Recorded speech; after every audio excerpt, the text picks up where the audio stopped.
Hello, everybody, and welcome back to the new Nasty Boys. I'm your co-host this morning, evening, afternoon, whenever the fuck you decide to listen to this thing, Billy DeVore. And sitting below me on the Zoom call is... Hey, what's up? Lee Kimbrell, how you doing, nasty boys and girls? You doing okay out there? Thanks for watching the Zoom. I'm actually to Billy's right on my screen. And then below me, we've got the sweet, sweet, nasty boy, the third nasty boy. Who is it? This is Danny Samet. I'm actually above Billy, and Lee, you're right below Billy. So we got a nice divorce sandwich, which, I mean, can't really go wrong with that. I feel particularly nasty tonight. I just housed a Domino's pizza and then a quote-unquote salad. So, Yeah, sounds good. That's not a salad. That is just a bag of leaf greens and then anchovy paste mixed together in the fucking mop bucket. I mean, you're saying that as if it's a bad thing. Yeah, no, it's not bad. I'll put you in a mop bucket. Oh, fuck. Clean the floor with me, Zaddy. Ooh. Dude, a divorce sandwich is a far leaner choice of food now than it ever has been. It really is. Yeah, a divorce sandwich before, like, what was it? Just like the fat of a brisket, just in between two pieces of fried chicken. Oh, fuck, you're not wrong. You're basically just saying a KFC Double Down, Yeah, which is I was fine. about to say. I'm fine with it. I'm not mad at it. What it used to be was now just it's like good. It's like a club sandwich, dude. with instead of bread, there's just lettuce. Thick, Yeah, hard, You're an unwich. You're a What Jimmy is John. that? You're a Jimmy John's unwich. which is the preferred Dude, sandwich. so while busy. underrated, by the way. I back it. It's hard to eat. Well, I get the tuna usually, and the tuna hard to unwich is hard to eat because it just is sopping. And then if you take a wrong bite at the wrong time, it just leaks everywhere. Oh, it's so No. and if you have that little ridge in your lettuce that like it's just that Like the oxidized, little skeleton. Yeah, Yeah. that's no good, man. The little Just- spine. just dropping. Yeah, Oh. it just drops in there, dude. You can bet that if you've got that spine in a piece of lettuce, that unwich is going to break apart, Bill. Would you say it's a pretty good bet? You know what? I would say it's a great bet. I bet the odds are pretty high. Where would I go to place that bet? There's plenty of places you can go, but really only one place that you should go. And there's no shortage of action going on with our partners over there at betonline.ag. We got baseball back, baby. It's coming back. The rest of the sports world, it's slowly making its way back. NBA is announcing to return in late July. We've got baseball around the corner. UFC boxing and the Confederate flagless NASCAR is currently going on right now. So is international soccer. They've all resumed play, and BetOnline has the best odds and lines for their upcoming games and matches.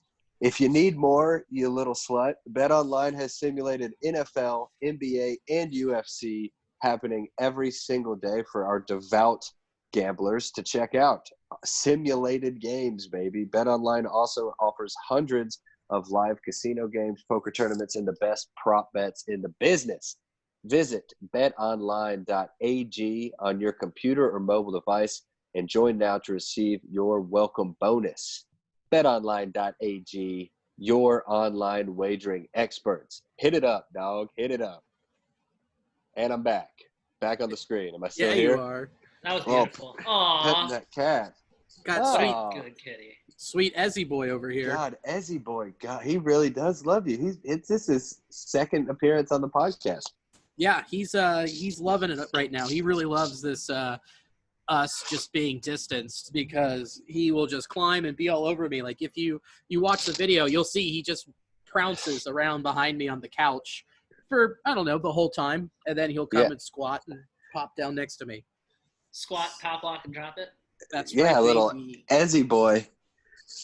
Ezzy Ezzy. backing that thing up. Ezzy. You know what the worst is? He'll get like I'll be laying on the couch, and then he'll pop up and lay next to me.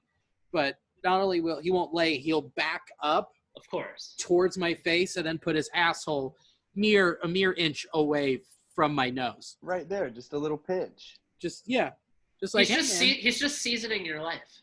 Yeah, exactly. Yeah, He's treating you like a good cast iron skillet. that's true. He's just coming up being like, hey, can you do me a solid and see if I have anything hanging around here? Anything hanging down? The cast iron talk triggered me the other day. So 2 of my roommates have worked in food service for like the entire time they've held jobs.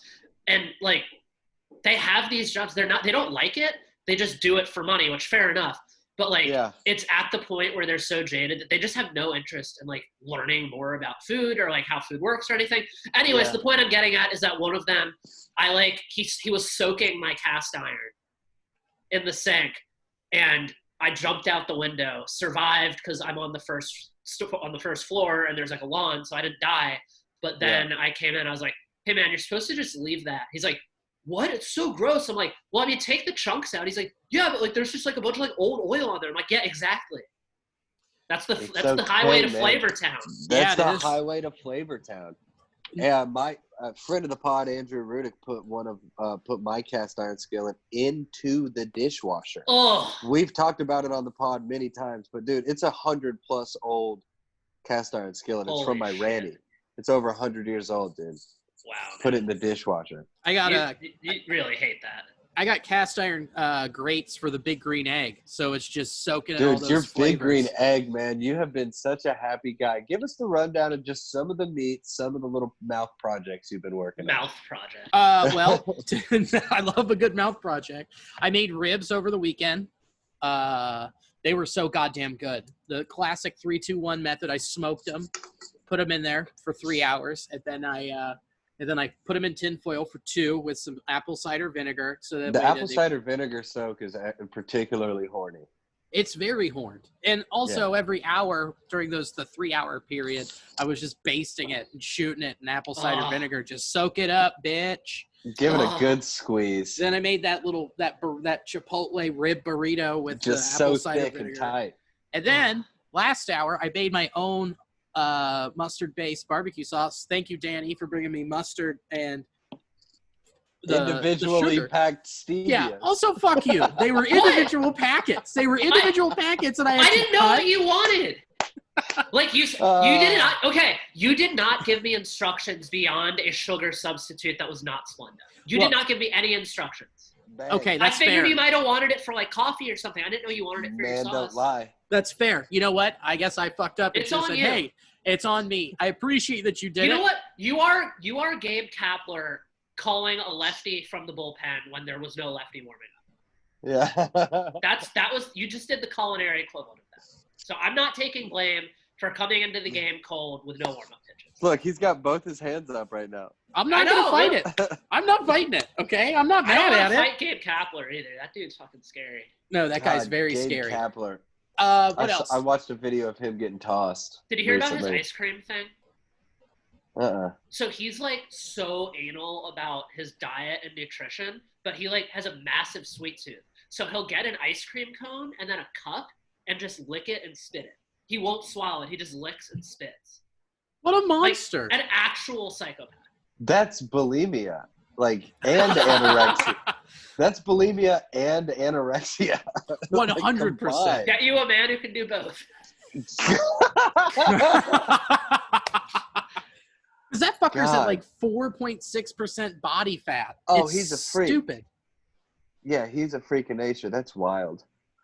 John Boy Media on Instagram. Dude, it's the best content out there. I don't know It's how he so does good. it. He's the one How that does did he that. do it?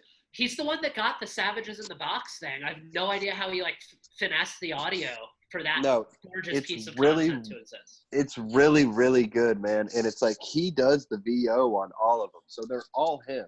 Like, depending on the video, it's like a full day's work. I don't know how many he had cached away, but they're so good, dude. He had a really good quote the other day. He's actually a cool story because like he just like did it for fun, and then he's like, oh wow, I can like actually do this for a living. But the other day, I forget where I saw it. He said, I didn't know what a work ethic was till I started doing something I loved. Yeah. True. Yeah, that's so true. Speaking of doing something out of the love of your heart, at the end of May, Armchair Media signed off on a year-long network sponsorship deal, allowing the company to grow our podcast and video network into new local sports communities.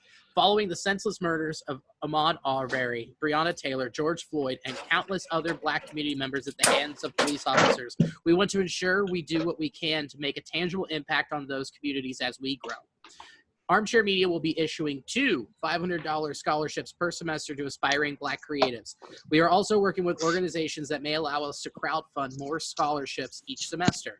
If you've ever been dismissed as having an, quote, unrealistic, end quote, career path, if you've ever butted heads with parents or teachers because they don't recognize exactly what you want to do with your life, if you have feared to express yourself or put work into the world due potential backlash, we strongly encourage to apply. We recognize that there are creatives out there who may have bypassed college to pursue other avenues, who didn't get into college because their passions didn't translate to college testing, or who do not have access to the financial means to pay for college. This is why there are only 3 requirements for eligibility: Black creative, under the age of 21, and submit a project either being graphic design, photography, writing, audio, video, journalism, creative writing, etc. to scholarship@armchairallamericans.com. Pretty cool thing that the podcast dad's doing and set that up. So Armchair All-Americans, the exact opposite of the Ringer. yeah. They're unionized in a good way. They are, but Bill Simmons is getting just ethered. Dude, yeah, getting absolutely trashed. Yeah, what the hell is he doing? So he got the bag. He wanted. He did, but then he's just been putting his foot in his mouth. So it was Russillo who initially helped him put the foot in his mouth, right? So well, yes and no. I mean, Russillo did have a pretty bad quote, but I don't understand when the main gripe with the Ringer is their lack of diversity and their lack of pumping up Black voices. Why would Bill Simmons, under all of that heat, think that having a white co-host for a podcast talking about Black Lives Matter exclusively is a good thing? Especially a Trumper. Anyways, there was also something Drew McGarry posted, basically a nuclear bomb about Simmons the other day. What did he say? I didn't see it. He just called out all that, but he also said that Simmons just has a horrible track record of this stuff, and that when his HBO show bombed, apparently HBO told him, "We will get you Mina Kimes to co-host," and he said no. Or no, it was Katie Nolan. It was Katie Nolan rather. Either way, just the hubris. I don't know. Bill Simmons is just he's every grandpa that he's an old school baseball player that thinks he knows how to swing a bat still, even though every scientific point points otherwise. Yeah. Right. They should just let him. He shouldn't have gotten out of the, what was it, Jalen and Bill doing that YouTube series on the NBA. What was that, 2010, or was that 2012? When all he had to care about was the NBA, he was one of the best voices in that sport. He was great. Easily. And it's crazy that with his views that he was a writer for Jimmy Kimmel. Yeah. It's it just totally made sense. Because I guess he's going to get canceled or whatever. Dude, Kimmel shouldn't get canceled. That's such dog shit, man. I agree. I think. Was it a different time? Oh, yeah, but yeah, man, it was not a good look, but I don't know. I'm guilty of it. Cancel me. Well, did you get Did you get into blackface and do Karl Malone multiple times? No, I didn't, but I also wasn't a professional comedian in 1992. Yeah. I might have. I might have. I very well might have, dude. Right. Well, what's crazy is that was 1999, 2000? I don't know. I'm sure that Kimmel is, on some level, a dirtbag. I think it's really, really hard to get to that position, almost impossible, without having a couple screws loose and stepping on some necks. Of course. I don't know, dude. Kimmel is – he was on The Man Show, for God's sake. Yeah. He's done some shit that you're not allowed to do anymore. We get that. I feel like he's tried. I don't know, some blackface and a Snoop Dogg impersonation in 1992. Let's not cancel his fucking show. Yeah. Yeah. Can we not cancel his whole show? 150 people work for that show. Yeah, and he came out and apologized. Out of those people's mouth? I don't know. That's so absurd. Right, for something that happened that long ago, and also following up with people trying to cancel Tina Fey. I'm she's been a champion. She canceled herself. For what? I didn't. There's a handful of 30 Rock blackface episodes, and she before.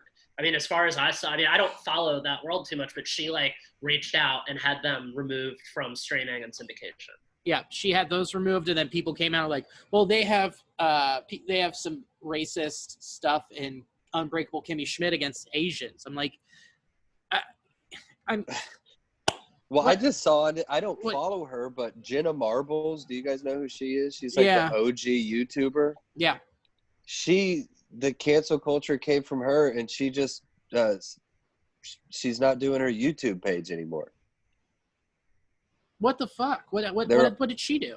Just old videos with insensitive Asian stuff and slut shaming and blackface incident, and Well, instead of canceling these people and knowing this happened at a different time, why don't we do it like we do with a lot of things in comedy? They're period pieces. They stay and they resemble that time of comedy, like in things that people were doing. So let them stay there, and if they've changed and learned from it now, you know, if it's been if somebody doubles down and is like, no, fuck you, I'll do it right now. Sure, man, they don't deserve a platform, but I don't know. Right, but I feel like cancel culture is a net positive. Like the majority of people that are getting like obliterated deserve it. Danny Masterson, Chris like, D'Elia, all that those guy, fucking guys. Monster, you know, like Harvey Weinstein. Yeah, dude, I saw this article about Weinstein the other day. This Japanese director that he was working with, I guess Weinstein was producing the movie or something, and it was going in for final edits, and the Japanese director had final cut, and he knew Weinstein had already tried to flex on him and be like, no, we're doing this my way, the director mailed him a samurai sword with a tag hanging off of it that says, I have final cut. It's so dope. It was a power move. It was for the English translation of, oh fuck, what is that anime? It's a classic. Yeah, I know what you're talking about. Fuck, I forget. Yeah. The Ghost in the Shell. No. Shit. I'm looking it up right now. Remember when they were talking about doing a live action Dragon Ball Z movie and how awful that would have been? Oh, would have been so bad. Danny, I agree with you, man. I think ultimately that is the right thing. Cancel culture takes out people that are assholes. But I don't know, the residuals, it's just sucks, it's a tricky line to walk. Line to walk. People keep coming for Chrissy Teigen, and it's yeah, who doesn't say dumb stuff every now and then? But she is a net positive. She's done a lot more good than bad. Yeah, I mean, what are they coming at her for? The AirPod thing, and just being she just doesn't she just doesn't think things through sometimes. It's not like she's malicious with it. Yeah, people love her because she'll tweet a picture of her taking a shit. Yeah. Because it's not well thought out and it seems genuine. So when she tweets something that is I don't know, she's just being herself. I don't know. I'm so hesitant. There's some beef going on in the Cincinnati comedy scene right now, and I'm not putting my fucking name on anything that can be screenshot. You know what I'm saying? I'll meet up with you in person in a mask and we can talk about this shit. But fuck you. I'm not gonna. It's all just conjecture and hearsay, and then people, without actually any conversation, people will have a week to have an opinion on something, and then they won't be turned out of it. I don't know. Yeah, well, they're just firing out because they're fucking bored right now. I don't get why, especially locally, people are going berserk because there aren't any fucking shows. Yeah. The only ones that have happened are in your house. Comedy drama with no comedy.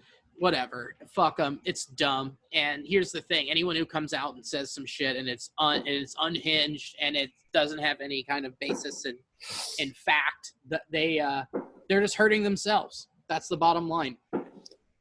Yeah, I don't know. It's like a job, dude. If you come out and you get fired from a job or you say something about your boss online, guess what? That stays there forever. And then potential other potential jobs you could have,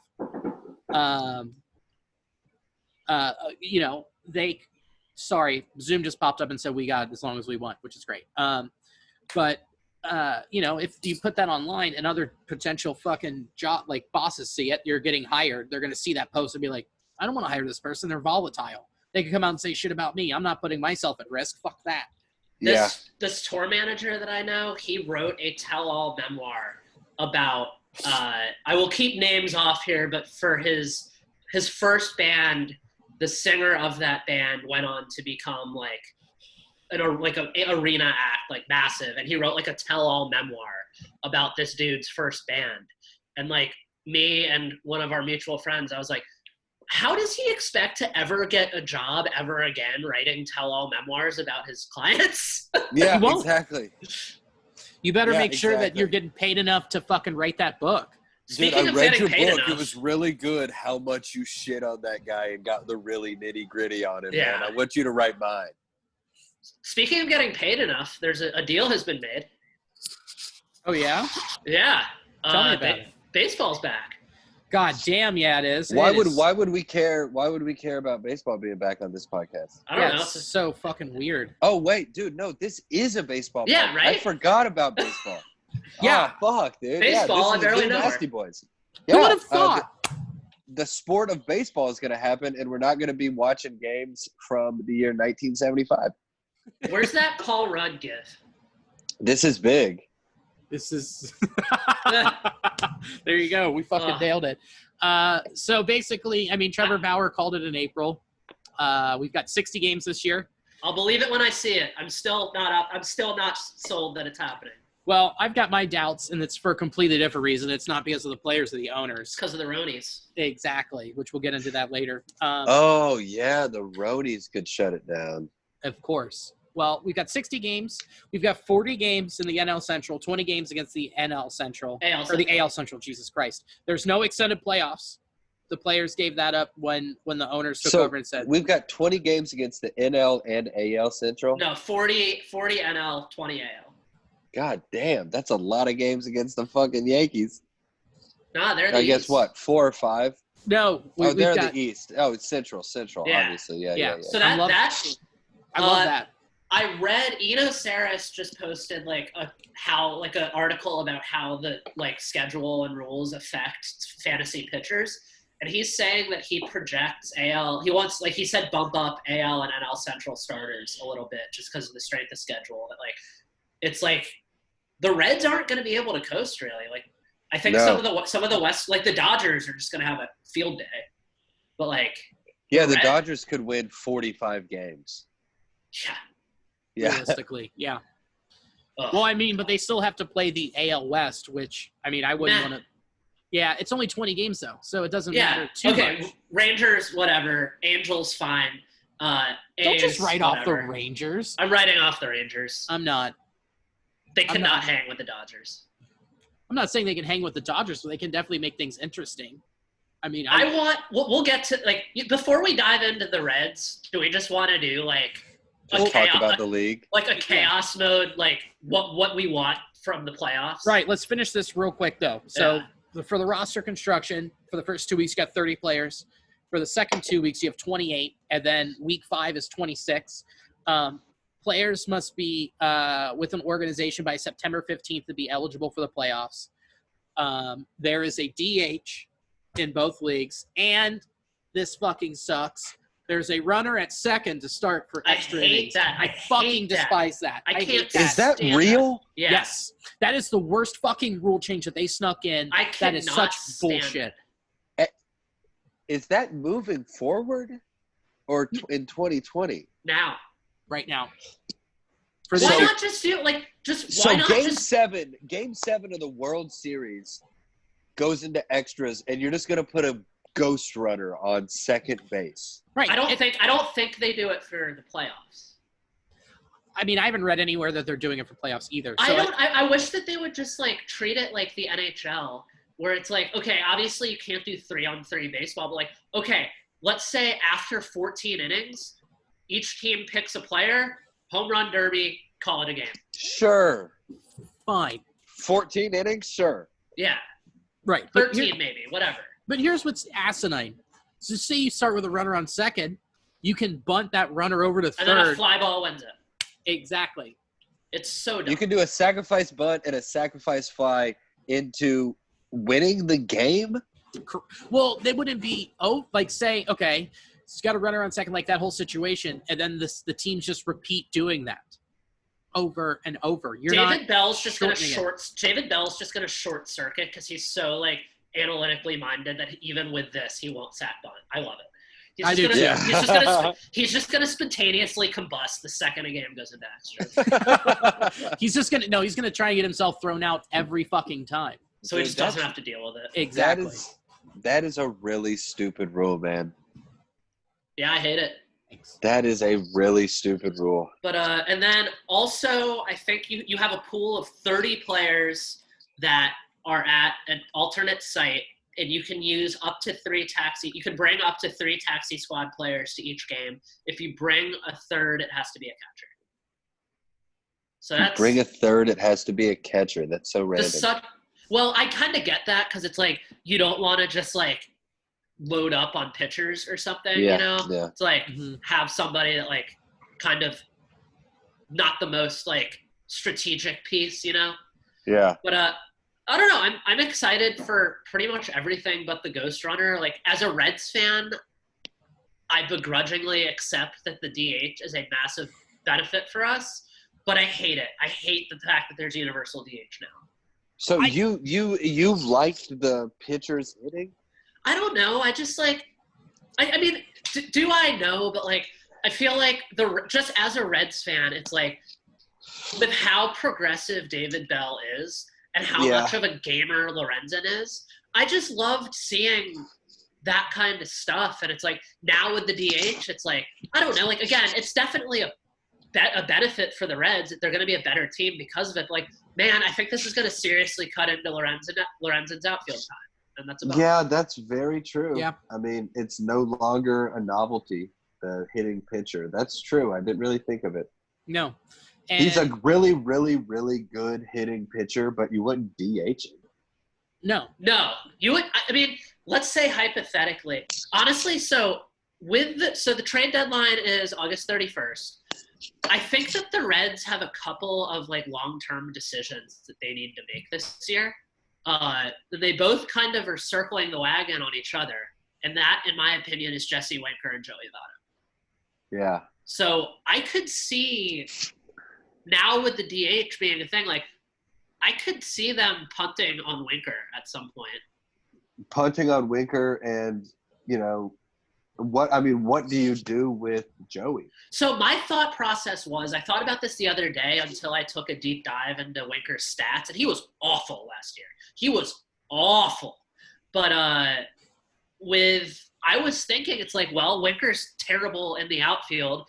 If he has a good year and Votto has a bad one, maybe 1 + 1 = 2. But I don't know. It's like after doing that dive on Winker, I'm not sure, and it's like I'm not optimistic on it anymore. I mean, he can't hit lefties for shit. That's just proven. Or righties. Well, right. He didn't last year. No, he was hurt most of the year last year, and they platooned him. I mean, with him, and it's crazy to think that Matt Kemp was on this team at the beginning of last year. That's so weird. And he split time with him and left, and then they cut Kemp and brought up Irvin, and then that's a perfect platoon. I mean, yeah. But I mean, he had what? Was it the shoulder last year? It was the shoulder. I think so. That fucked him, and he was out for most of the year again. So I don't know. I still don't. I don't want to sell him yet because we still don't know. No, I'm not saying sell him right now. I'm just saying like. That if he's gonna do something, it's this year. Otherwise, I think his ship has sailed. Yeah, I agree with that. But but at the same time, you can't really judge him in 60 games. Gonna have to. Yeah. So what does that mean? So like, you're gonna have like, how big are teams gonna be able to bet on this trade deadline when you're working with like what 30 games before the deadline? That's what I'm saying. 40. Right. So if you think you're in a position that you need a small piece and you can make some moves, I don't know. And if you're in a selling position, then you can sell very high and make a quick grab and rebuild your farm system. Get higher than you would. Well, I don't think that. So that's an interesting thing. Are rental players worth more or less this year? Rentals are worth less. But you could. Well, argue are they though? both. They have. Exactly. Both. there's a very valid case for both. They're worth less because you have them for less games, but they're worth more because they can make a huge them for impact. less games. Yeah, exactly. Because if you trade for them and you've got them for 30 games and they're hot for 20 games, then you just bought yourself the World Series, you know? Right, because I'm jumping the gun here, but Danny, we talked about this, like Lindor, like you could have him for 60 games plus next season, like, and if that's the piece that's missing, and if Galvis is completely shitting the bed, do you finally pull that trigger? Because Hunter Green's stock value is climbing. He's throwing again, and he was on MLB's page and Pitcher Nation, like with his I still think that it makes more sense to go for Seager, just because, like, I think the Indians in a shortened season, because of their pitching rotation, I think that they have a shot at pushing the Twins. I mean, I think the Twins are still the favorite, but I think the Indians have a shot for either the division or a wild card. Now, if they don't, that brings up the question again. But, like, right now, if we're just, like, playing armchair GM, like, when the rosters are unfrozen on Friday, tomorrow, then, yeah, I don't know. I mean, I definitely bark up that tree, but I think that Seager's still, like, more attainable. Or you go real galaxy brain and try and pry Gavin Lux out and then make him the hot boy of Cincinnati. Yeah, I don't think the Dodgers would be willing to part with him. I think they would part with Seager first. Speaking of the Dodgers, I was talking to my friend the other day, and I was like, I was talking about Dansby Swanson, about how his face is like a 70 right now with an 80 future value. Like, I think when he's like 45, he's going to be like Chase Utley times 10. Yeah. But anyways, I was like, all right, I wonder who the like unanimous like hottest players in baseball are. And I Googled it, and somebody posted like a top 40 power ranking of their opinion of the hottest players in baseball. And they're all just the like wide-eyed, like doughy guys, like Lux and Bellinger, like the guys that are just like, that look like they're just like dead inside. Yeah, idiots. And like, I love those are two of my favorite players in the game right now. But they're not the hottest. No, not even close.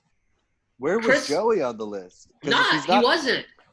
That list isn't even a list. I know, I agree. Gino should be on there.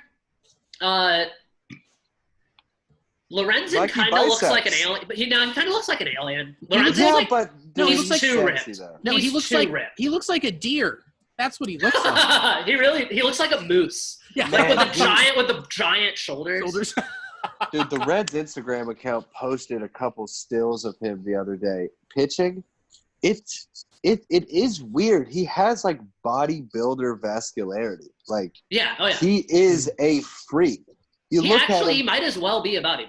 Yeah, it's nuts. Like, he's got 23-inch biceps. It doesn't make sense that he has like movement. Like, he looks like he would be muscle bound. It's so weird that he has functioning strength. He just looks like such a like barbell bicep curl guy. I think he's an actual alien. Yeah, he's such a. That's why that's why he leans into the Christianity so hard to pass for a normal human. I am a human. I love the Jesus Christ. Yeah, exactly. So this is kind of a segue, but I think once the like news broke that like, so Dick Williams the other day, he was asked like what his strategy is going to be for the reserve pool, and he said like, if there's room for like developmental players, he'll throw them in there, but like the vast majority of it will be geared at helping the current team. So with that got me thinking. Normally I would say like, okay, you put a Nick Lodolo and a Hunter Green and like some of the like new draft picks on that team just so you can develop them.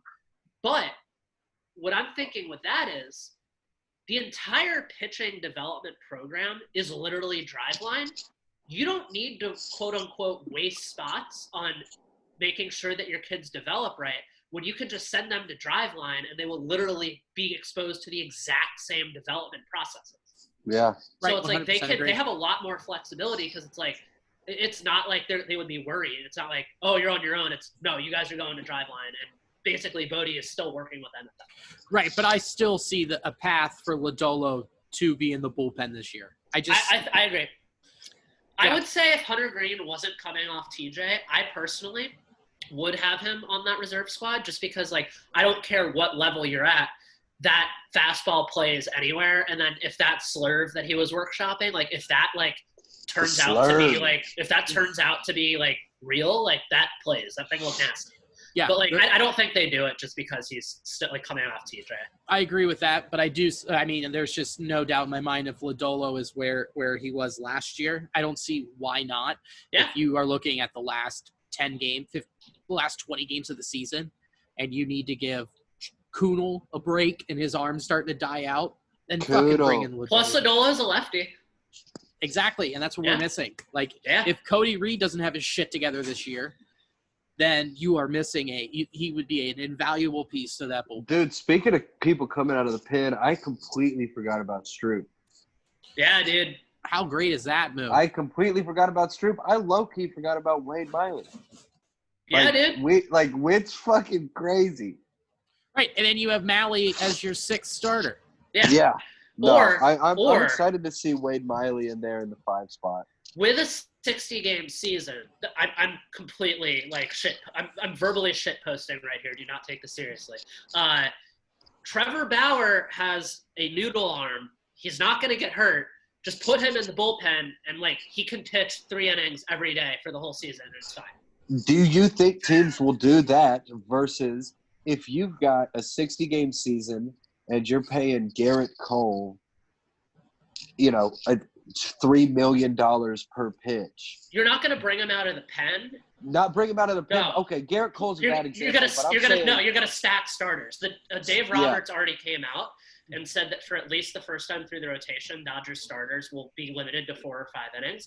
I think that, with how popular the opener is becoming every year, like for teams that don't have a good 5th starter, it's a perfectly viable option.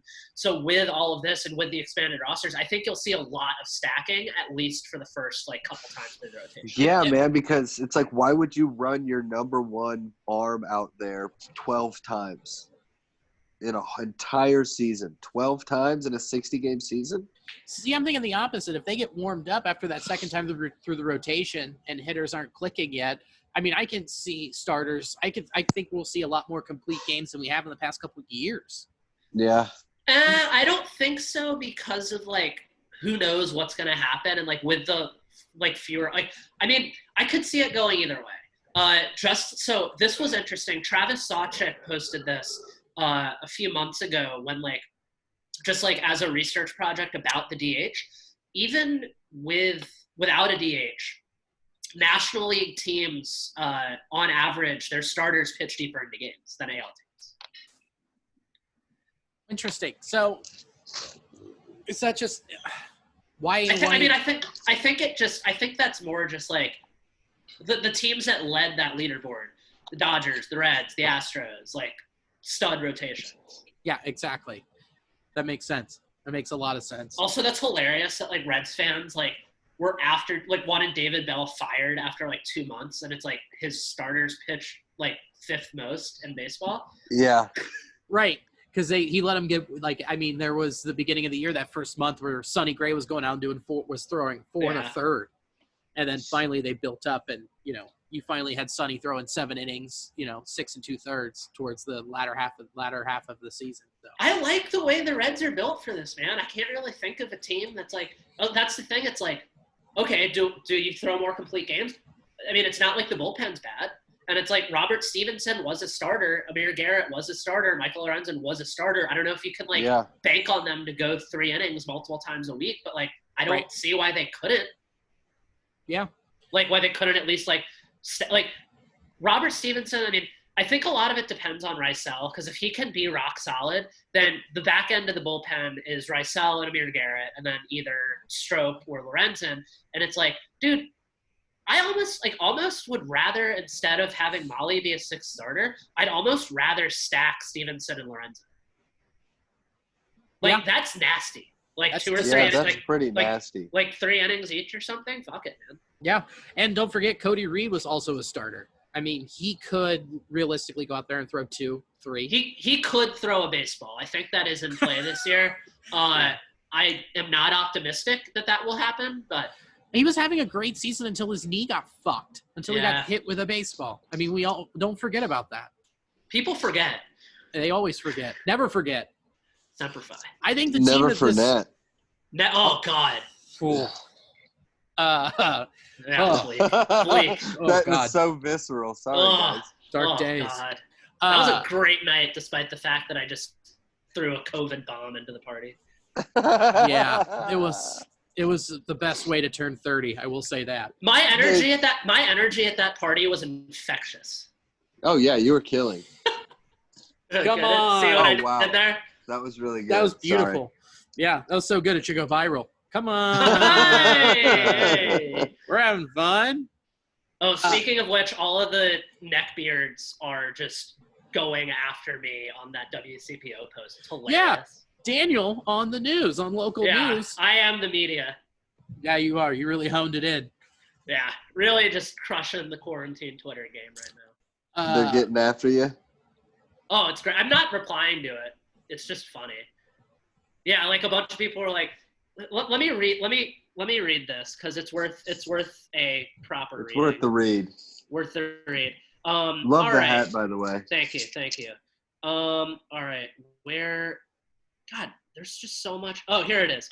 And I quote from the Toolbox. Media. Let's see. Oh, look, a protester and mask wearer, and he still got COVID. A newsflash, he survived with symptoms not even as bad as the flu. Yeah, I'm young and healthy. It's not about me. And then the Toolbox says, media loves to find the outlier cases to satisfy their insatiable appetite to instill fear with the narrative that this hits all age groups equally, which no one ever said. Here, example, is a protesting beta male dipshit, but now he's a victim. That should be my new social media handle. Protesting beta male dipshit is perfect. I wear it with pride. God damn, dude! Out of all of those, beta is like the least accurate. Yeah, like, it's crazy. So wrong. Yeah, like I mean, think about it though. Like on a three at that sample size, he's hitting 666. So like, hail Satan. Yeah, that the beast. bad. Yeah. God damn, that is so wild. So before we acknowledged you hopping on the news, I think I was thinking in my head of like which team this hurts the most, and I honestly think it's the defending champs. Yeah, I mean they also lost Rendon. Correct. They lost Rendon. They got to figure out third, and I mean their bullpen tightened up in the playoffs and in the World Series, but before that it was a shit show. They're not going to be able to repeat that. So Syndergaard is out, correct? Correct. Yeah. The Mets are toast. I think the Braves are gonna. So here's the thing. I think Braves, Philly. I think a 7-game losing streak carries the weight of a 9. Would be like is the equivalent of a 19-game losing streak. Yeah, straight up. So this is like. So what Tucker Barnhart was saying, I agree with. I think that I don't think that this I mean, is it like a proper World Series win? No. But I think given everything, given just the way things are in America right now, given everything, look, I don't care if it's a 40-game season. I don't care if it's a 10-game season. If the Reds win the World Series, I am going off. We are all three of us. We are going on the bender of benders. Going off. It will be – I mean – if the Reds won the World Series and nothing was going on right now, that would probably be the best thing that happened in our hypothetical non-corona, non-unrest 2020s, right? I mean, easily. Yep. I mean, so imagine if the Reds win with everything that's going on right now. If the Reds win the World Series, it will be the best part of the year. Not even close. No. Well, it's just like a lot of people saying the same thing about the NBA. It's like if someone wins that tournament, are they still champions? I'm like, everything going against them. Like this, you immediately start the season in the playoff hunt. Well, to be fair, with the NBA and NHL, they had seasons. They had pretty much their full seasons. But I mean, I don't know, man. I'm so giddy about the thought of baseball being back. But man. I don't know if it will. I still, it's one of those things. It's it has been so beyond touch and go. And then with news breaking every day that people just don't care at all. No, they just people don't just care. Genuinely have no empathy. They don't even know what the word means. So I just man, I don't even know if it's going to happen. I honestly don't know if it will happen because of coronavirus. I mean, Charlie Blackmon already got it just from practicing in Denver. Did I mean, he I don't know really? what he's doing outside of practicing at Coors, but like Sean Doolittle's wife had a great point, and it's kind of startling. She said that like the only way that this season can happen is if 100% of players behave 100% correctly 100% of the time.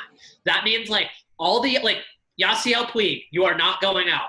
Ronald Acuna, Ozzie Albies, Dansby Swanson. I know y'all love acting a fool and just being young studs as you do, but you're not doing that right now. Yeah, Dietrich, you are staying in the hotel. You are getting room service. That is what is happening. There is no going out whatsoever. You are quarantined to your hotel/apartment. That's what happened in the NWSL. Is the Orlando Pride had to remove themselves from the NWSL season because like a handful of their young players were like going out and they all got COVID. And they're like, well, because of the quarantine timelines, because of all this, we literally cannot get to the field on time, so we're out too. Yeah. And I could totally see that. I mean, it's a global pandemic. It's a massive, like, it's a big thing, and it's gonna get worse. I don't know. It is what it is. It's like right, and also what makes like the NBA interesting with almost called Disney World or Disneyland Kings Island, with Disneyland reopening and them all quarantining at the World of Sports. Like, I don't know. I think the bubble idea is worse than what baseball's doing. Yeah, because I was all for it. Agreed. I was all having for everybody on top of each other with the ability to like sneak out and go out. Yeah, I know. Well, they're doing like they have like players lounges and like golf and stuff, and it's like, okay, I would like okay, here's the deal. Nobody like professional athletes to a T have all worked their absolute asses off. Right. And we go to bat for them in that way every single time during this hellacious offseason. Whenever people have been coming at them like, oh, you're millionaires getting paid to play a game. Yeah, no, not really. Yes and no. But anyways, this is where I'm going to actually agree with the neckbeards of the world. Like, all right, guys, here's the deal.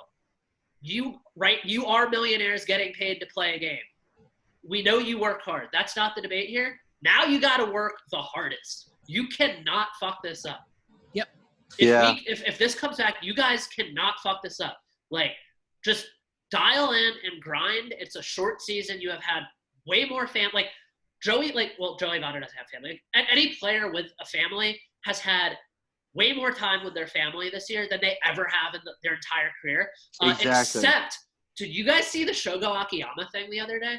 No. Where he was with Lorenzen? No, well, yeah, he has been in LA with his translator away from his family this whole time, just grinding. Oh. Yeah.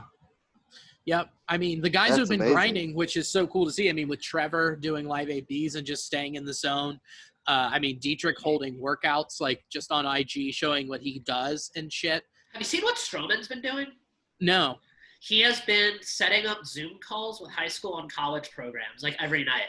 And just gassing up players. Like, it's so sick. What a guy.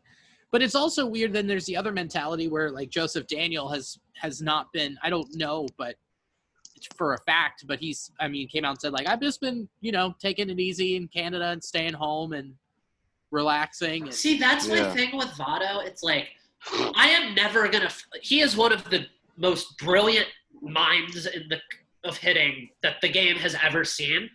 That being said, I feel like he hasn't really embraced like the new wave of like hitting coaches and training.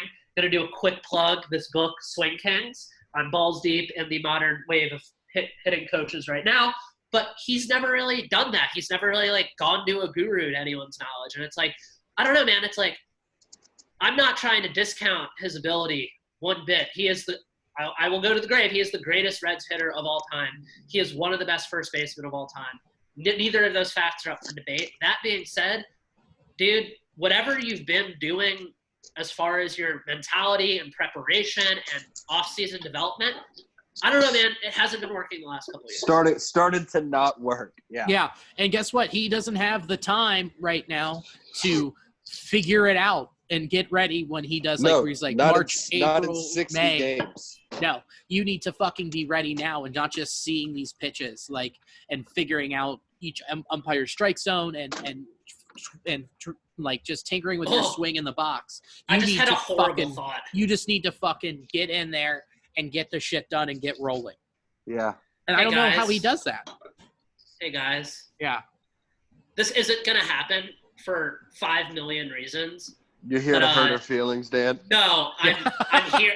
I'm here to just throw a pipe bomb into this conversation. Okay. What if Votto is like doing real bad, and they're like, okay, we need a platoon partner at first, and the Reds trade for Albert Pujols. Oh, fuck you. Gross. That's disgusting. I just threw up. It would make me so sad to see Pujols do that anyway, that if it was to the Reds, that would just be twisting the knife. Yeah. Like to see, I don't know, Pujols right now, Pujols at the end of this Angels contract, and we'll see this season, it's starting to He's look a corpse, dude. It's starting to look like Michael Jordan in a Wizards jersey. It's a fucking bummer. Yeah. Except people don't respect him anymore. Oh, and I mean, I think it's worse than the Wizards uniform. I mean, there was multiple times where Jordan in that season for the Wizards or that second season went up and put up 50 points. Yeah, also, took like, over. what kind of a also Albert Pujols doesn't own the Angels. Jordan, was the owner and was basically like, man, y'all suck. I'm getting down there and fixing this. Yeah. The ultimate power move. Yeah. But still, no, you know what I mean. It's just a bummer to see. Yeah, I don't know, man. It's like, that's what's so exciting about, but not, it's like, the Reds can plug the holes. Like, look, I mean, I don't think Votto's, like, I hope to God it's not like after, 30 games, it's not like, okay, we got to bench Joey. But, Castellanos can play first. I bet Moose could. Moose could play first for sure. So that's the other thing that I'm intrigued about. I really the Dodgers as an organization, they just have an 8 of 1 through 9 on their lineup basically can just play anywhere. Muncy can play all over the infield. Yeah. Chris Taylor can play infield, outfield. Kike Hernandez, Bellinger can play first in the outfield. Justin Turner can play first. I don't know, man. I think that it's both for Senzel's development. I'm not personally of the mindset and mentality he needs to stay in center field to develop as an outfielder. Obviously, yeah. Move him around. He's an athlete. Yeah, put him at second. Third. Put him at second. Put him at third. And that's another that just gives you way more options. It's I would much rather see if Moose needs a breather. I would much rather see Moose at DH and Senzel at second, and then any one of the outfielders than Freddie Galvis at second, Alex Blandino or something at short. Agreed. 100% agree. Because we still have that depth. It's just not. It's not quality depth. Yeah, exactly. We're not the Dodgers, but I think we are just a step below. No, I'm sorry, Bill. You're good. I didn't mean to cut you off. Go ahead. No, but it's that's it. I don't think that we are lacking too much in depth. We aren't the Dodgers, but I don't know, dude. We're plug fucking holes. Damn near the Dodgers. Not outfield, yes. Infield, no. Yeah, for sure. And that comes with the utility depth. And this is just complete conjecture, but I do wonder, if you go through and you look at some of the more prominent utility guys over the last, decade or so, and I don't know, who would that be? Zobrist, obviously. Zobrist, Logan Forsythe, Chris Taylor. So these guys, these utility guys, and again, I have nothing to base this off. This is just more so a question, I guess. The same reason why young athletes are told to not specialize, right? You don't want to be a PO when you're 12. You want that kid to be a forward on his soccer team and a shooting guard on his basketball team, and you want him to work those athletic muscles and that athletic brain. It also, those kids, I know that they, the non-specialized athletes experience less injuries. So, I would like to see some sort of metric where to see, how often these utility guys get hurt. A guy like Zobrist, where you're not just stagnant standing in right field. Or He was on the DL with a broken heart when he went through his divorce. Yeah. Yeah, broken arm. That's not exactly a wear and tear injury. I don't know. It's just conjecture, but I love the idea. You use Galaxy Brain. I love the idea of just baseball player. I agree. UTL. That I've been going on such a deep Austin Martin bender. Dude, right? And I mean, that kid, Jesus, dude. He's like Russell Wilson. He could be DB. Like, in the NFL. dude, that's the thing with Austin Martin. It's like he had one of the most shocking draft tumbles in recent memory. What was he, 6 or 7? He fell to the 5th pick. He was like, that's crazy. He was like, it was that dramatic that he still only fell to the 5th from the second in the spot. But I don't know. It's just, I just think that it's doing a disservice to the team to like keep Senzel in the outfield, and like especially with all the depth. It's like, it's not like we could keep going to this. It's like, it's not like we're hurting for outfielders. Like Jesse Winker, Phillip Ervin, Shogo Akiyama, Nick Senzel, Aristides Aquino, Nick Castellanos, Michael Lorenzen. There's plenty of bodies. Travis Jankowski. Jankowski. Yeah. But still, like, there's just so many guys that, like, why not like DH Gino, put Moose at third, or Senzel at third, and then Senzel at second. Like, who cares? Whatever. Also, if we get to extras, I'm putting Travis at second. Yeah, he's fast. Or Lorenzen. Yeah, either one of those. Exactly. There's another use for Lorenzen. The team in our division this hurts the most, aside from the Pirates because they are fucking terrible, might be the Cubs. I mean, how much versatility do they have outside of Bodie? So the Cubs, well, Ian Happ can play all around. Chris Bryant can play outfield.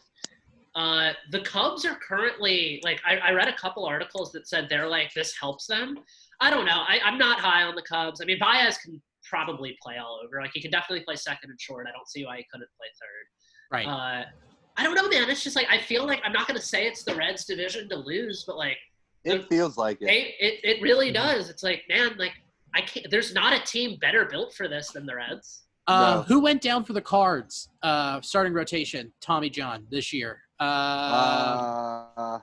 not Flaherty. It's not one of the good ones. It's not Wainwright. Waka went to the Mets. Jason Isringhausen. What? Chris Carpenter's son. Yeah. I can't remember who it was, but they just had an arm go down. Was it Dakota Hudson? No.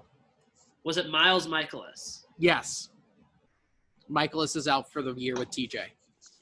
That's huge. I mean, when you have this few of games and you lose your third starter. No, it's John Brebbia. He's a reliever. There was somebody else, too. I thought there was a starter. That's all I'm seeing is Brebbia, and then Jordan Hicks. He's going to be out. I thought he was thrown off the mound already, but I don't know if he – Yeah, he's not going to be back. Yeah, I don't see it. Interesting. I thought Miles Michaelis went down. But anyway, so if you lose a starter like that or anybody in your pen like that, I don't know. It'll be – I think it's still the Cardinals to lose. They were the class of the division last year. I kind of I want – man, I don't because he's coming off Tommy John, but I would love to see Hunter Green – just like in a bullpen role this year. Yes. But it shouldn't happen. It will be hard to see. I mean, just as far, what you brought up earlier, what Dookie Dub was talking about, like with a 60-game schedule, every single game is important. It will be like a playoff environment. Like you said, if you go on a 5-game skid, you might as well have just lost 13 games in a row. Yep. It's a big deal. So I don't know, but throw him in there, man. Throw Hunter Green in there. Normally, yes, but I don't know. He's so young and he's coming off TJ. But if I don't know. Just if his arm is healthy enough, if they can deem it healthy enough, throw him in there. But then the clock starts too. I think exactly. Yeah, because this counts as a full service year. So that was my other thing is, will we see Tyler Stevenson this year? Yes, for sure. You think so? I think so, just because with how he was doing in the fall league and in the spring, I think that he was a September call-up possibility this year anyway. Same. And it's like, I think it's important at this point. It's like, Psychologically, yeah, like it's to get these like guys up. that, but also just like, man, they got to figure out what the deal is long term there. Cause like, I don't know, like it's not like there's Tyler Stevenson's a good prospect, but he's not like an Adley Rushman or a Joey Bart or something. It's like, he's a good prospect. So like, I don't know. Tucker really needs to hit the ball this year. He really needs to hit the ball. Yes, he It'll does. be very easy to replace him with Steve. Yes. Right. And also, what is Casali going to do? I mean, his bat was solid last year. Yeah. But, I mean, that's where it gets I think interesting. I think he's going to be Sonny Gray's catcher. Right. I can see that too. You know what? I would almost bet on it that he's going to be Sonny Gray's catcher. I wonder if there's a place where I could do that. Oh, you son of a bitch. Oh, I think there is. Yeah, there is no shortage of action going on with our partners over at betonline.ag. I can't stand The you. sports world is slowly making its way back with the NBA announcing its return in late July. Baseball's back. Soccer's back. UFC's back. NASCAR's back. Everything is coming back. So BetOnline has the best odds, lines for their upcoming games and matches. Need more? BetOnline has simulated NFL, NBA, UFC happening live every day for devout gamblers to check out. BetOnline also offers hundreds of live casino games, poker tournaments, and the best props in the business. Visit betonline.ag on your computer or mobile device and join now to receive your welcome bonus. Betonline.ag, your online wagering experts. This episode also brought to you by Attaboy, Grillo's Bill. Pickles. Yeah, Grillo's Pickles. Guaranteed to make you come.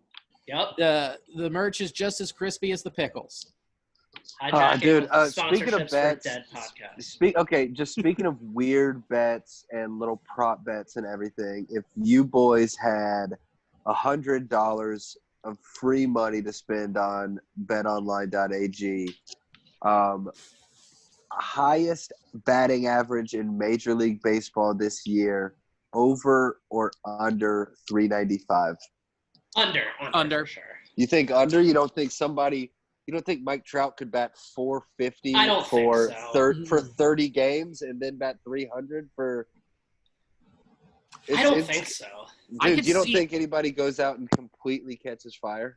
You know who could do it? Who, if you maybe put money on it, I think it would either be Bellinger or Yelich. I mean, either one of those guys could realistically do it. Here's one for you guys. What will be higher? Shohei Ohtani's home runs plus RBIs or Shohei Ohtani's strikeouts as a pitcher? Ooh. I'm tweeting this. I'm going. That's a great tweet. I'm going strikeouts just because of numbers, sheer numbers. Yeah, I'm going K's.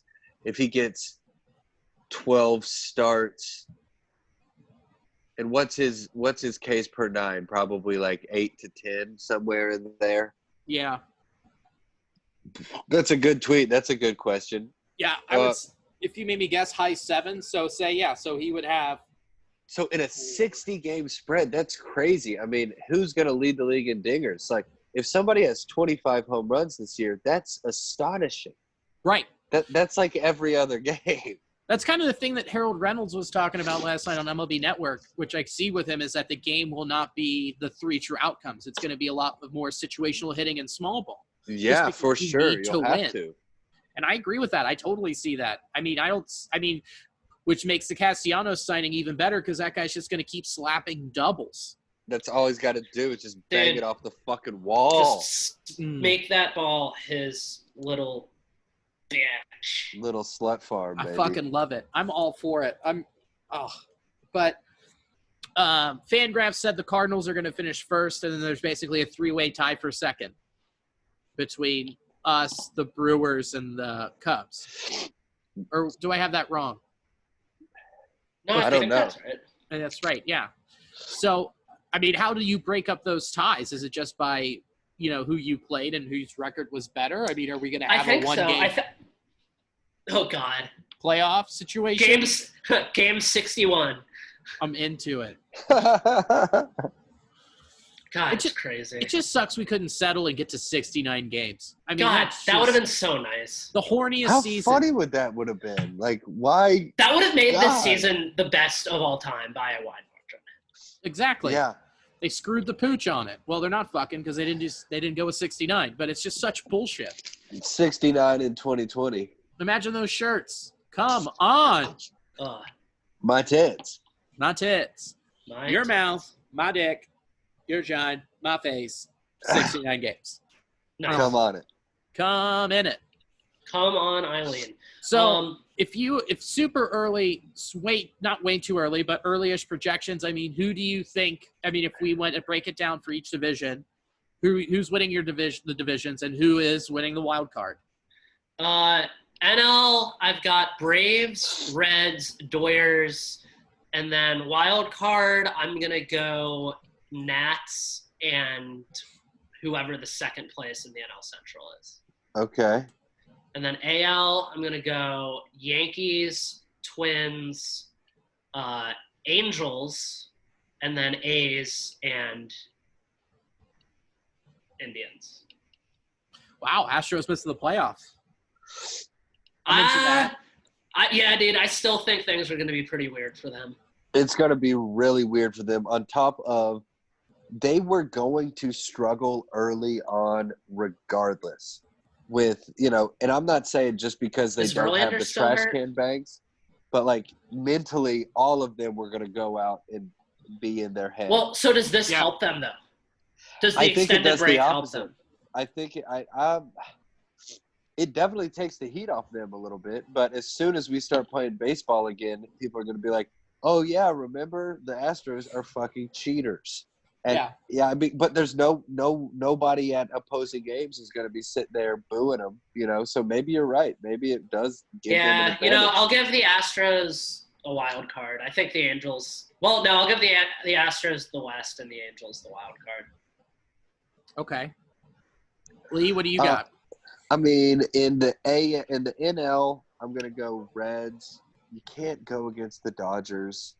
And then in the East, I mean, I don't know, not to just piggy right back off of there, but how do you not pick the Braves? Dude, they're so good. They're so fucking filthy. And then the wild card in the NL, let's say Cubs, Phillies. Ooh, yeah, the Phillies. I like that. I think the Phillies are pretty fucking good as far as offensive depth. They don't really have many arms, but I mean they just got Wheeler though. Yeah. Yeah, they can break. I think that the wild cards will be the second place teams in the East and Central, but I could also see the Diamondbacks getting real randy. I that think could so happen. Too. That could happen. That's a sexy pick, the D-back. Yeah, don't forget they got Bumgarner. Yeah, dude. Fuck. Who's a workhorse. Talk about a team that's not benefiting by getting the DH. They just signed Madison Bumgarner. Now he can't even hit. Yeah, right. But at least he'll have more time on his ranch. Yeah. Yeah, and then in the AL, I'll go, let's see, West, I'll go Angels. East, I'll go How do you go against the Yankees? Yeah, I mean, it's got to be the Yankees. Central, 60 games, all those young players. For the fun of it, let's say that the White Sox – White Sox are going to – No. Everybody's buying the White Sox stock too early. Yeah, it might be a little too early with Jimenez and all them. But I'll go Yankees, Angels, Indians, and then in the wild card, I'll go Astros, White Sox. Wow. Yeah, I'll go all Astros, right. Sox. I'm going to go NL. You've got, Braves, duh. I mean, Reds. Braves, Reds, Dodgers is hard to not do. That's it. That's that for the National League and Dodgers. Those look like the three on paper favorites. In your wild card, oh, buddy. I think you go Nationals. And I'm going to go Diamondbacks. Yeah, I'm all about the Diamondbacks on that one. Those leathery, scaly bastards. AL, Yankees, Twins, A's, and your wild cards are the Rays, like that. Like that. There you go, Bill. The Rays and Astros. Ooh, There you that's go. hot. That's And hot. then your way too early World Series is Reds Astros. is going to be Reds Yankees. Is 76. That would be so fucking dope if it was the Reds Astros. Dude, imagine Reds Yankees, Game 7, Sonny Gray pitches a complete game and ends the game by striking somebody out with a high fastball, just immediately flips off the dugout. The Yankees dugout. Dude, See, I fucking told you. I told you. Dude, no, he actually busts out his slider for that game and makes him chase in the dirt. Just like, hey, I figured it out. Didn't need your fucking dumb dick brain, you ass munchers. Sonny Gray, man, I love some of the stuff he's been putting out on social media. Just big dick energy bullpens. Just love it. Yeah, exactly. Just little 10-second video clips of him. He'd be like, all right, 2 fastballs, this one up and in, and then the second one I need to get it a little bit off the plate and just thwack, thwack. God, it's so pretty. Sonny, baby. So that we might as well do awards while we're here. Yeah, sure. I'm going to go for MVPs. I'm going to go Ronald Acuna, and I'm going to go – you know what? They're doing the 6-man rotation in Anaheim. It's a short season. Things are going to be weird. The dude looks like a semi-truck. Shohei is winning MVP.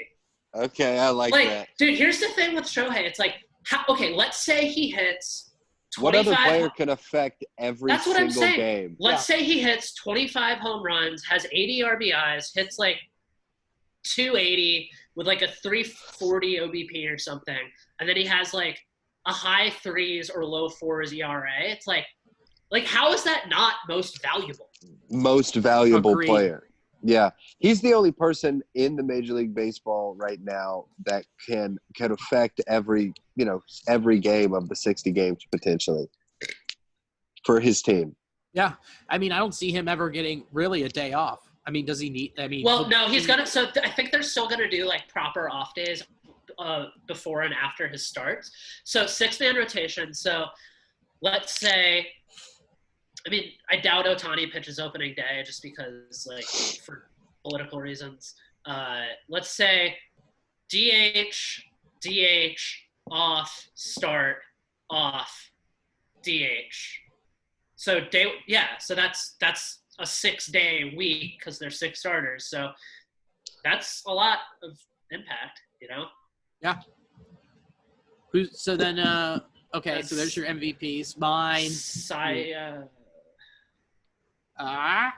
MVPs, I'll say Tucker Barnhart. Yeah, Kirk Casale. And then the fungo bat for the Yankees. No, man. NL,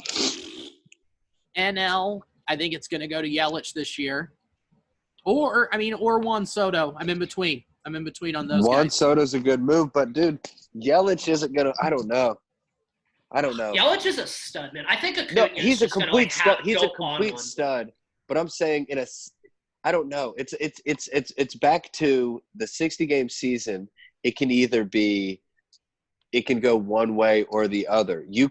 What if the Brewers fucking suck this year, but Yelich finds a way to bat .402 on the season? I think that's probably what's going to happen. Oh, speaking of which, Bill, have you looked at the available players in our keeper league? No, because Christian Yelich is available. How? I don't know. There's some really dumb people in our league. I got to get back on that because it's time to go. I just looked yesterday. I'm going to text Bill and see when we're drafting. But here's some of the lists of available players. Yelich, Devers, Bregman, Rizzo, Betts, Story, Harper, Ramirez, Marte, Meadows, Kettle Marte, JT Realmuto, JD Martinez, Jose Altuve, George Springer, Javi Baez. Like, why are these people all cut? That makes – because we play with idiots. Anyways. But so wait, I got Yelich, then AL Trout. I mean, duh.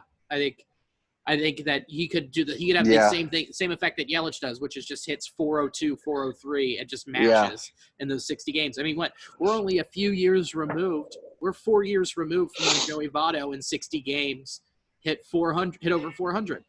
Yeah, and I was going to break the record for doubles. Right. So, Lee, who do you got? I will say, ensure, homer ball or whatever. Let's say MVP. You want to say the MVP is the best player on the best team? Hard stance. Freddie Galvis. Yeah, that's it. My 60-game MVP is going to be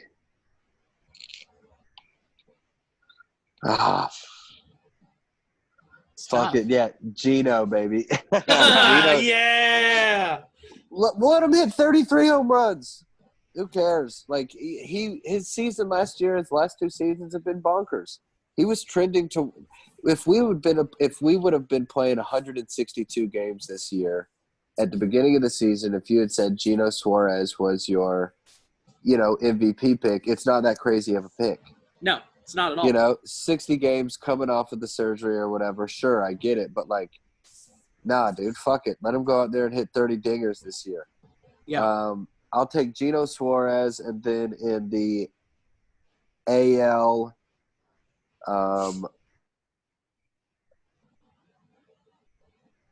Garrett Cole.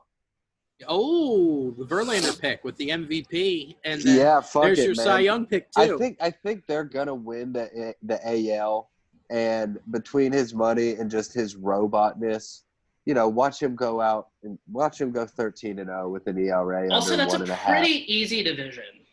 The Red Sox have some good bats. The Blue Jays are still real young, and the Rays are. Yeah, but the Blue Jays are the second most exciting team in that division. Yeah, and don't forget how terrible the Orioles will be. Yeah, the worst team ever, maybe. They could win less than 10 games this year. Oh man. Dude, I'm calling it now. The Orioles win 11 games this year. You're saying they're 11-49. Imagine if that was your record. I mean, they don't writing that down. They don't have Mancini all year. So yeah, it's he got the chance. Their only good player. Okay, I'm sorry. I have to say it. Man, Trey Mancini is a real clubhouse cancer. Hey, that's terrible. On. No, it's great, and it totally fucks one of my fantasy baseball teams. So I'm rooting for the guy. That shit sucks, though. That shit really sucks. What kind of cancer does he have? Colon, I think. Yeah, colon cancer. His offensive game, Mancini's offensive game has shown a ton of growth. Jesus. Yeah. I think his offensive game is here to stay, to be malignant. Oh my god, dude. We're on hell. We're going to get canceled, but 7% of people are baseball fans. So who knows? Hey, do we want to do Cy Youngs? Yeah. Ooh. Honestly, shortened season. It's not going to get burnt out on the back nine like he usually does. Fuck it, man. I'm going to pull Lee Kimbrell, Luis Castillo. Luis Castillo. Love that. And then for AL, let's go. I mean, Garrett Cole. Yeah. Yeah. NL, I'm going to go – I'm going Sonny Gray, man.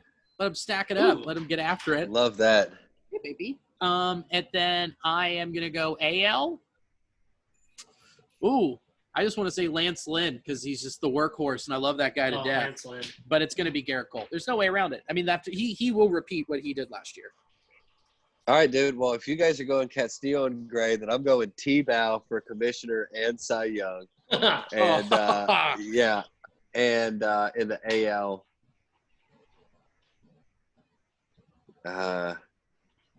I mean, you have Garrett Cole winning MVP. How is he not winning? Cy Young? Yeah. Garrett. It's right there. So, I mean, it's kind of crazy that we're doing actual 60-game predictions. It's exciting, man. We were getting the ready longest to off season. Oh, it's been brutal. I mean, Lee, we've been doing this. We've taken 1 week off through this whole bullshit. So ridiculous, man. And I think this whole year we've maybe taken off 2 weeks, and it's just been us talking about what could be. And now we finally get the satisfaction. We get to come after a full off season of just real excitement. like such excitement. It's like we've had a different porn star in bed every week. First we're sleeping with Nick Castellanos, then we're sleeping with Mike Moustakis, then Pedro Strope's showing up for a weird orgy. But I know. we haven't gotten to come at all. And then the blue balls happen. But and then it looked like we were never going to be able to come. And then it looked like we were about to become monks or something. And then the live at-bats start. And then Hunter Green starts throwing a slurve. And then we find out that Shogo's just been posted up in LA just smacking balls. Like, I have just – those, like, industrial size, like, school cafeteria size, like, giant cans of pudding? Yes. Yeah. That's what I'm working with right now. Fucking love that. You're just mashing it in there. Vanilla pudding? Dude, just tapioca. Oh, God. Like, it's nice and chunky. Imagine, like, 2 gallons of boba tea. Oh, God. That cream-filled bubble bursting all over. Oh, yeah. Coming out through pearls. That straw. Oh, God. They're not kidney stones, I swear. It's like fuck yeah. We've just been sitting on cement mixers, and now we can finally chug them. The McDonald's ice cream machine has been down for months, and it's finally time for a Shamrock Shake. Thank God. Oh, hi, Ozzy. He's back. He was very, very, very happy. Man. Yeah, I think I feel good about it. We can get more into I almost called it moon taxis again. Taxis. Fucking next week. Moon taxis. Dude, this episode has had a pretty optimistic bent to it. This has felt good. Yeah. I think the only choice we have, and through this whole experience and through everything, is to be optimistic. We're talking baseball, bitch. Do you guys want to get really drunk when the Kentucky Senate race is called? Is that next week? Man. Charles is going to win that shit, man. Yeah, he is. Yeah, he is. McGrath's fucked. You really love to see it. You do. And just throwing on more positivity. And seeing him out today with, Common and Jada Pinkett Smith, I'm like, fuck. And I can't remember his boy's name, but his buddy who just won a seat up in New York. Yeah, Jamal Bowman.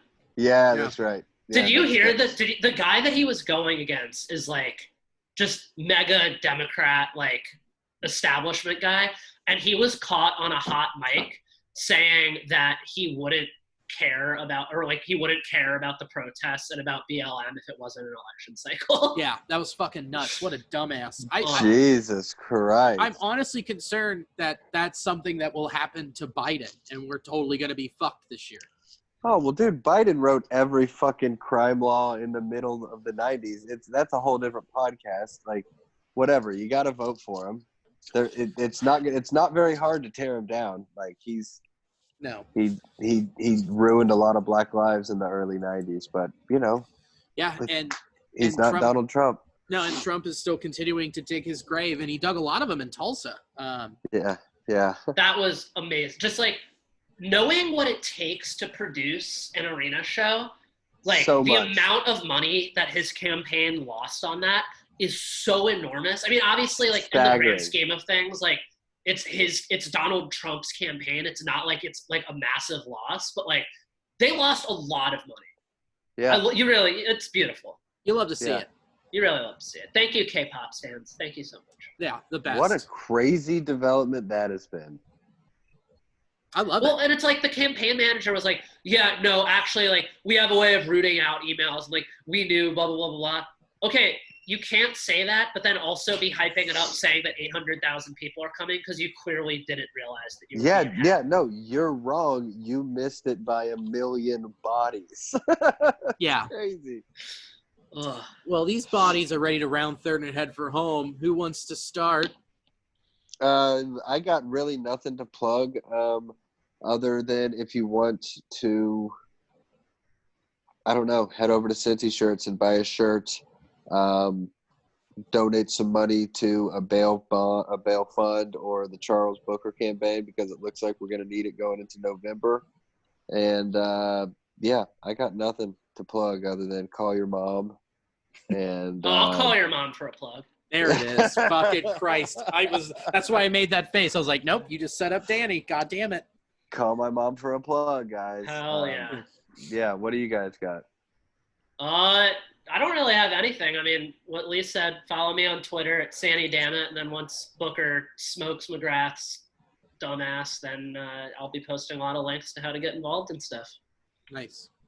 Fuck Well, yeah. I have shows to plug, which is weird. Okay. July 2nd, Max Pizza Pub in Covington and Main Strasse. 8 o'clock will be an awesome showcase. July 9th, I'm so excited. Fireside's back. Lee's on that show. It's going to be great. It's going to be so fucking good. I'm really excited because Sam at Fireside has taken this seriously to the nth degree. For Fireside, we are doing reservations because there's not a whole lot of room. You've got to make a reservation. We'll figure out that, and there'll be an announcement on that next week. Thanks to Carl Spaeth for doing the new posters. They're really fucking rad. But yeah, Fireside 9 o'clock on the 9th or the 7th will be great. I mean, it's a great show. And Fireside is the 7th, a Tuesday. Mm-hmm. So what's really great, what we're gonna do, and I think it's smart, is for July, with them normally being open mics and a lot of people flooding it, that's not great for social distancing. So Chris, John, and I are booking all of our open mics so that we can keep the numbers down comic-wise, so we're not packing it in, and that patrons can come in and watch the show, knowing that people are hungry for live entertainment. And with Fireside, masks are required. I think that's fucking great. I mean, is it going to be weird? Yeah, but we're not living in a normal time, so fucking get used to it. Everyone should be wearing masks. Dude, I saw a picture of a comedy club that's around here that's open, and no one in there was wearing a mask. Name and shame. Mm-mm. No. Was it Wiley's? No. No. Well, I mean, that was happening. It was that new one in Louisville. Lexington, the Laughing Post. That's it. Yeah. Yeah, no, I mean, the Laughing Post, Wiley's, the Funny Stop up in Cuyahoga Falls. There's no masks. That's insane. I mean, my wife has it and has Pretty lost her sense of taste and smell, and there's a chance that it could never come back. And people in Asian countries wear masks when they're just feeling slightly under the weather, just out of like common courtesy. Right. And over here, it's a fucking oppression, apparently. Right. Yeah. Fuck you. Wear a mask. It's really not hard. You can't breathe.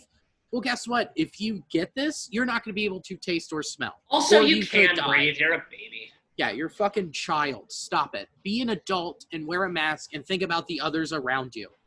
Yeah. And think about yourself. If you can't breathe with a mask on, you need to get on a treadmill, you big fatties. Yeah, go home. Just go home. The onus is not on places to let you in without a mask. If you don't want to wear a mask, the onus is on you to not leave your house. Yep, 100%. So I'm really excited for that. I mean, dude, that's huge, man. I can't wait for that, Bill. That's soon, dude. That's like next fucking Tuesday. Not next Tuesday, but 2 Tuesdays from now. Yeah, and then Thursday God, is Max. Fuck, let's fucking go, dude. 2 spots in a week. Woo! I know. Again. Yeah, it's real nice. So we'll see what happens. But that's awesome, man. In the meantime, yeah, I'll post information in the story about Fireside and Max when it happens. And yeah, I'm pretty excited. So thanks to Armchair for being our podcast dads. Make sure you get people involved in the scholarship if you know Black creatives. So do for that. Sure. I sent that out to a couple folks who sent it out to a couple folks, but I'll put it on my story. Screenshot it. If you know a young Black kid who needs some love, who's creating something good, like, I don't know, get him in the running. It's $500. It's a lot of money. It's free money, dude. That's like, that could cover books. You know what I mean? It's a half an iPad for a young artist or something, you know? Yeah. So. Right. Speaking of which, Jason Isbell, with probably his best tweet of many tweets, basically saying that, like, oh yeah, it's good. The one about, like, I don't remember the exact word. Yeah, how being able to play a guitar or keyboard or violin or something, that's a privilege, and it doesn't make artists that don't have the money for that and are just like making beats on their computer, it doesn't take away their artistry. Correct. Yeah. It's fact. So spread that around, baby. I love you, boys. I love you too. This was nice. This was great. I'm going to click the pause here in a second, but thank you for listening. And as always, go Redlegs. Stay nasty. The nastiest.